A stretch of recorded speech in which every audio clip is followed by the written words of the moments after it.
Hello, Cambridge. Welcome to What's That About, where we answer all your questions about the pressing issues of the day, brought to you by CCTV. CCTV, we're looking at you, Cambridge. Get a haircut, will you? It's getting out of control. Okay. Well, let's get to our first question.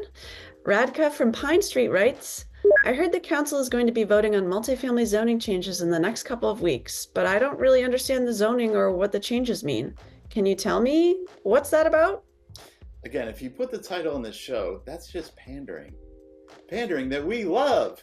Julie, I keep hearing jabbering in the streets about zoning. Why is it so important? Well, mainly housing. Most people would agree we have a housing crisis in Cambridge, right? Yeah, when I can collect $4,000 a month in rent for the little shack my bootlegging great-grandpappy bought in 1922, I think you can say that. Well, one of the only ways to change that is to build more housing. And one of the major barriers to building more housing is the existing exclusionary zoning rules in Cambridge. Developers simply have no incentive to build additional housing, affordable or otherwise, because they either need to go through an expensive waiver process if it's not 100% affordable, or it's cheaper for them to knock down a 3-decker and build a 1 or 2 family that they can sell for millions of dollars more. True, Julie. And I interviewed previous guests of the show, Vice Mayor Marc McGovern, to talk about why the existing zoning is problematic on other levels. I mean, the current rules were put in place 100 years ago to redline Cambridge, the intention of keeping poor people of color out of the whiter neighborhoods and penned into less desirable ones. The foundation of our current zoning is really based on that racist and classist history. Mm-hmm. And so, east of Harvard Square looks really different than west of Harvard Square. And so we've been talking about, none of us were around 100 years ago or, 60 years ago. But we're around today, and then do we have a responsibility to, deconstruct that racist history? And I think we do. So that was kind of the foundation of this conversation going back a few years. Mark told me there's now a proposal initially introduced by Councilor Sumbul Siddiqui and Burhan Abdeen in the Housing Committee to update the rules with something called multifamily zoning. It would make Cambridge the first city in the state to end single-family zoning requirements. Why didn't you tell me you already spoke to Mark about this? Anyway, what's in the zoning package? Let's let Mark tell you. So the original ordinance called for 6-story buildings as of right anywhere in the city. Right.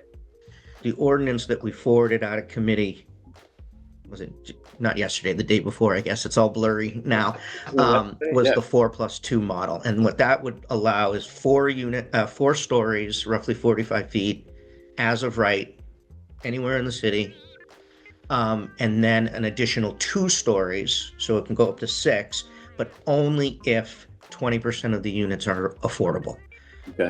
And then we put the rear and side setbacks back in. We put in a minimum lot size of 5,000 square feet so that you can't jam a 6-story building on a tiny lot. So we really did a lot to try and ease the concerns that a lot of people had, but not so much that we undercut the ultimate goal, which is to allow more housing to be built across the city. So I think we're in a pretty good spot. I'm not thrilled with all of it. I would like to see more. I was happy with the 6 stories everywhere.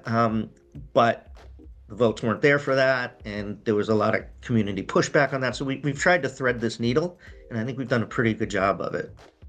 So the multifamily housing proposal on the table will allow a citywide 4 stories by right with 2 additional stories if the building is 20% affordable. How big of a change is that from the current zoning in Cambridge? I'm glad you asked that, Julie. Currently, Cambridge is zoned mostly east of Harvard to allow 35 feet by right, 3 stories, and west of Harvard allows only single and 2 family housing. So this change would basically allow 45 feet high or 4 stories by right all across Cambridge without affordable housing requirement. The next question is, how much new housing would this provide? And I did some research too, because I'm not just a slouch. The city studied the impact of a few different zoning proposals here. Without any changes, the city's estimated only 300 new units would be built under current zoning. So if they make no updates to the zoning, basically no new housing could get built for the next 15 years? That's right. Now, if the original proposal of 6 stories by right were passed, 4,880 estimated new units would have been built, with 920 of them being affordable. That sounds good. We should have done that. Maybe, but pre-pandemic, the city's Envision Cambridge plan was for 12,500 new units built with 3,175 affordable. So even the original plan doesn't get near the city's goals. Okay, so we're not getting 6 stories yet, but what would the current 4x2 plan that the council will vote on produce? The CDD, the city's planning arm, estimates that 4,475 new units with 920 affordable could be built with the new zoning. I mean, that's not perfect. We still lose 400 expected units, but that's a lot better than the 300 total new units we'd get if nothing changes. I need new neighbors, Julie. My current neighbors are boring. How close are we to getting this multifamily zoning approved? Here we go. The proposal now goes to the full council meeting on Monday, January 27th. If all goes well, the ordinance will get approved and forwarded to a second reading 2 weeks later on February 10th when it can get voted on again. At that time, the ordinance will either be approved as is, approved with amendments, voted down, or allowed to expire. Okay, so 8 of the 9 councilors, everyone except Catherine Zusi, voted to send the ordinance out of committee. It should have a pretty good chance of passing, right? Well, that's true. However, there are some additional councilors who might want this version of the ordinance to die, and some are pushing to amend the bill to a much less ambitious 3x3 plan. Wait, there's another plan? What's 3x3 mean? Some councilors like Patty Nolan and Aisha Wilson have backed a revision calling for 3 stories as of right across the city, with 3 additional stories allowed if 20% of the building is inclusionary housing. So that would basically just change the zoning west of the city, unless a developer decides to add affordable housing to the mix, which isn't as profitable for them. Has the CDD run numbers on that plan? I doubt it'd be anywhere near as much as the 4x2. The city has not yet run those numbers, but I think you're right, Max. Obviously, the more restrictions on housing, the fewer units that can be built. The next couple of weeks are going to be crucial. Well, what can we do to make sure multifamily zoning passes, Julie? Email the city council or call them here. Boop. A lot of NIMBYs are stirred up against this, so if you think the new zoning ordinance is a good thing, make sure you reach out and get in touch. I'll let Mark explain what pro-zoning councilors are up against and give him some last words here. You know, it's a hard process, and I certainly don't relish in, half the city being pissed off at me for something.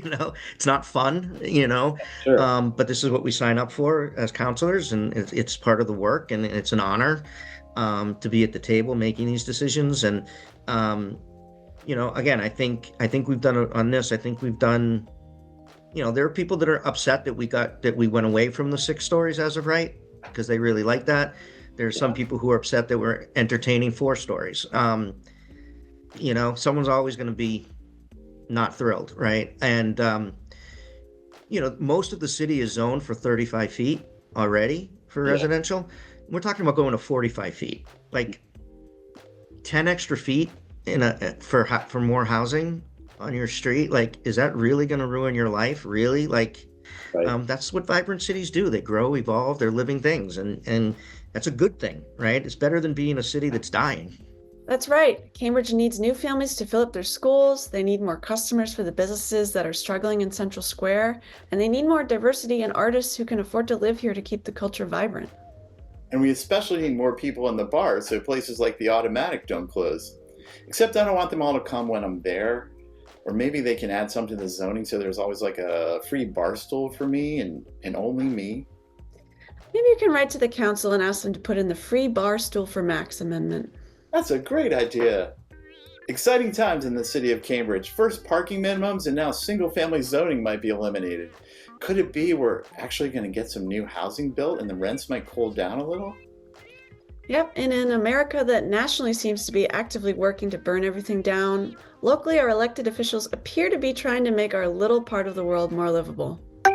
Don't remind me about America. I've sequestered national news to a tiny part of my brain that I plan to burn out with lasers, or at least inject with pure alcohol over the next 4 years. Sounds like a plan. Until next week. We'll see you first.